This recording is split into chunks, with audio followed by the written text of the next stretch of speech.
ಏನಿಲ್ಲ, ಎಲ್ಲ ಇಲ್ಲಿ ಒಂದು ಮುಖ್ಯ ದ್ವಾರ ಉದ್ಘಾಟನೆ ಮತ್ತು ಅರಳಿಕಟ್ಟೆಯ ಒಂದು ಅಭಿವೃದ್ಧಿ ಮಾಡಿ ಒಂದು ಧಾರ್ಮಿಕ ಕಾರ್ಯಕ್ರಮ ಏನು ಮಾಡ್ತಾ ಇದ್ದಾರೆ. ಕಾರ್ಯಕ್ರಮದಲ್ಲಿ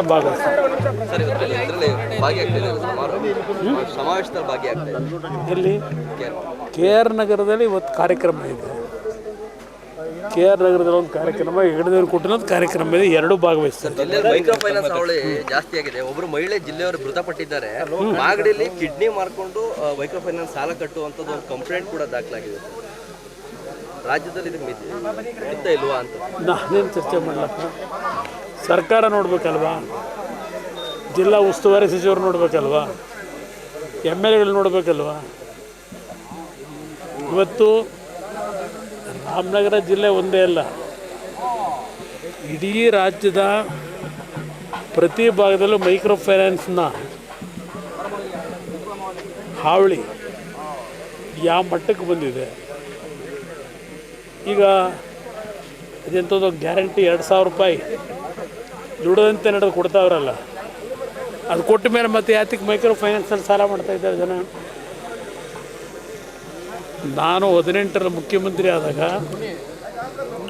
ಯಾವ ಒಂದು ಬಡವರು ಪ್ರೈವೇಟಿನ ಸಾಲ ತಗೊಂಡಿರ್ತಕ್ಕಂಥದ್ದಕ್ಕೆ ಒಂದು ಬಾರಿ ಋಣಮುಕ್ತರನ್ನು ಮಾಡಬೇಕು ಅಂತ ಹೇಳಿ ಒಂದು ಕಾನೂನು ತಂದೆ, ಬಿಲ್ ಪಾಸ್ ಮಾಡೋದು. ಏನಾಯ್ತು ಆ ಬಿಲ್ಲು? ಆ ಬಡವರ ಬಗ್ಗೆ ಚಿಂತೆ ಮಾಡಿದ್ರ?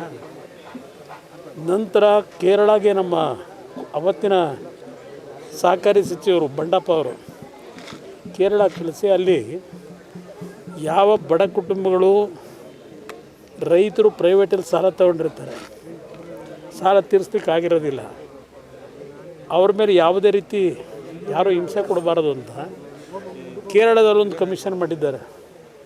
ಆ ರೀತಿ ಒಂದು ಕಮಿಷನ್ನ ರಾಜ್ಯದಲ್ಲೂ ತಂದು ಸಾಲ ತಗೊಂಡವ್ರ ಮೇಲೆ ಸಾಲ ತೀರಿಸ್ಲಿಕ್ಕೆ ಆಗದೇ ಇದ್ದಾಗ ಯಾವ ರೀತಿ ಸರ್ಕಾರ ಅವ್ರ ನೆರವು ಬರಬೇಕು ಅಂತಕ್ಕಂಥ ಒಂದು ಯೋಜನೆ ತರಬೇಕು ಅಂತ ಹೊರಟೆ.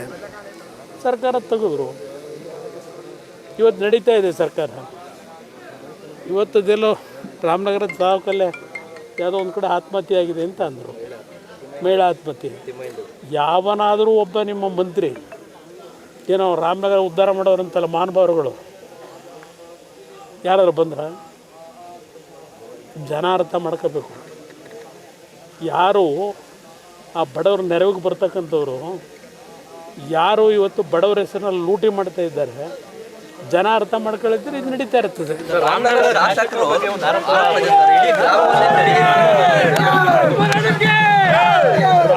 ಶಾಸಕರ ಅವ್ರ ಬಗ್ಗೆ ನಾನೇ ಚರ್ಚೆ ಮಾಡಲಿ ಬನ್ನಿ. ಏನಿಲ್ಲ, ಎಲ್ಲ ಇಲ್ಲಿ ಒಂದು ಮುಖ್ಯ ದ್ವಾರ ಉದ್ಘಾಟನೆ ಮತ್ತು ಅರಳಿಕಟ್ಟೆಯ ಒಂದು ಅಭಿವೃದ್ಧಿ ಮಾಡಿ ಒಂದು ಧಾರ್ಮಿಕ ಕಾರ್ಯಕ್ರಮ ಏನು ಮಾಡ್ತಾ ಇದ್ದಾರೆ. ಕಾರ್ಯಕ್ರಮದಲ್ಲಿ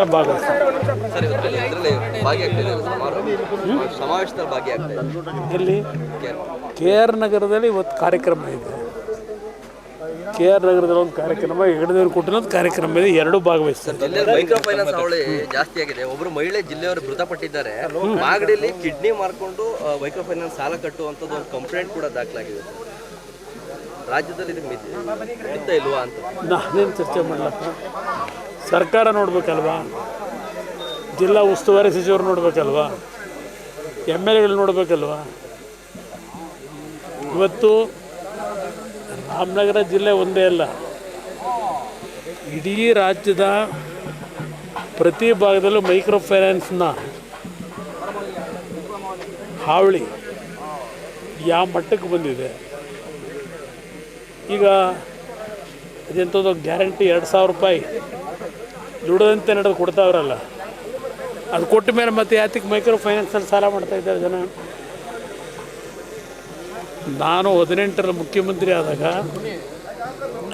ಯಾವ ಒಂದು ಬಡವರು ಪ್ರೈವೇಟಿನ ಸಾಲ ತಗೊಂಡಿರ್ತಕ್ಕಂಥದ್ದಕ್ಕೆ ಒಂದು ಬಾರಿ ಋಣಮುಕ್ತರನ್ನು ಮಾಡಬೇಕು ಅಂತ ಹೇಳಿ ಒಂದು ಕಾನೂನು ತಂದೆ, ಬಿಲ್ ಪಾಸ್ ಮಾಡೋದು. ಏನಾಯ್ತು ಆ ಬಿಲ್ಲು?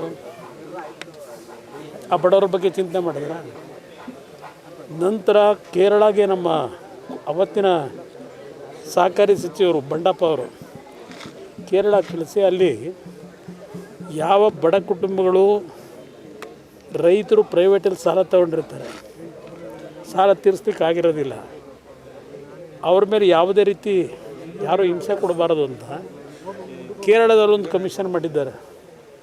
ಆ ರೀತಿ ಒಂದು ಕಮಿಷನ್ನ ರಾಜ್ಯದಲ್ಲೂ ತಂದು ಸಾಲ ತಗೊಂಡವ್ರ ಮೇಲೆ ಸಾಲ ತೀರಿಸ್ಲಿಕ್ಕಾಗದೇ ಇದ್ದಾಗ ಯಾವ ರೀತಿ ಸರ್ಕಾರ ಅವ್ರ ನೆರವಿಗೆ ಬರಬೇಕು ಅಂತಕ್ಕಂಥ ಒಂದು ಯೋಜನೆ ತರಬೇಕು ಅಂತ ಹೊರಟೆ. ಸರ್ಕಾರ ತೆಗೆದ್ರು. ಇವತ್ತು ನಡೀತಾ ಇದೆ ಸರ್ಕಾರ. ಇವತ್ತದೆಲ್ಲೋ ರಾಮನಗರದ ತಾಲೂಕಲ್ಲೇ ಯಾವುದೋ ಒಂದು ಕಡೆ ಆತ್ಮಹತ್ಯೆ ಆಗಿದೆ ಅಂತ ಅಂದರು, ಮಹಿಳಾ ಆತ್ಮಹತ್ಯೆ. ಯಾವನಾದರೂ ಒಬ್ಬ ನಿಮ್ಮ ಮಂತ್ರಿ ಏನೋ ರಾಮನಗರ ಉದ್ಧಾರ ಮಾಡೋರಂತಲ್ಲ ಮಹಾನುಭಾವರುಗಳು ಯಾರಾದ್ರು ಬಂದ್ರ?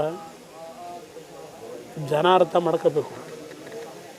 ಯಾರು ಆ ಬಡವ್ರ ನೆರವಿಗೆ ಬರ್ತಕ್ಕಂಥವ್ರು ಯಾರು ಇವತ್ತು ಬಡವರ ಹೆಸರಿನಲ್ಲಿ ಲೂಟಿ ಮಾಡ್ತಾ ಇದ್ದಾರೆ, ಜನ ಅರ್ಥ ಮಾಡ್ಕೊಳ್ಳಿದ್ರೆ ಇದು ನಡೀತಾ ಇರ್ತದೆ.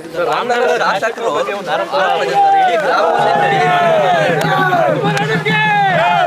ರಾಮನಗರ ಶಾಸಕರ ಅವ್ರ ಬಗ್ಗೆ ನಾನ್ಯಾಕೆ ಚರ್ಚೆ ಮಾಡಲಿ? ಬನ್ನಿ. ಹೆಚ್ಚಿನ ವಿಡಿಯೋಗಳಿಗೆ ಪ್ರತಿಧ್ವನಿ ಯೂಟ್ಯೂಬ್ ಚಾನೆಲ್ ಸಬ್ಸ್ಕ್ರೈಬ್ ಮಾಡಿ, ಬೆಲ್ ಐಕಾನ್ ಕ್ಲಿಕ್ ಮಾಡಿ.